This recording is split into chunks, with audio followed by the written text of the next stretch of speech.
Indra Bekti sempat lupa nama anak-anaknya. Aldila Jelita sebut, "Aku yakin dia bisa kuat karena Allah." Aldila Jelita, istri Indra Bekti, terus mendampingi pemulihan kesehatan suaminya. Aldila Jelita terus memberikan kekuatan lewat doa untuk kesembuhan Indra Bekti.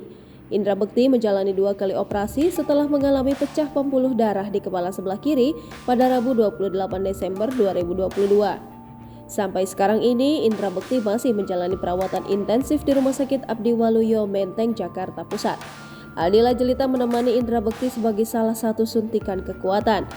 Aldila Jelita sedih setiap melihat kondisi Indra Bekti yang masih lemah di atas kasur ruang perawatan.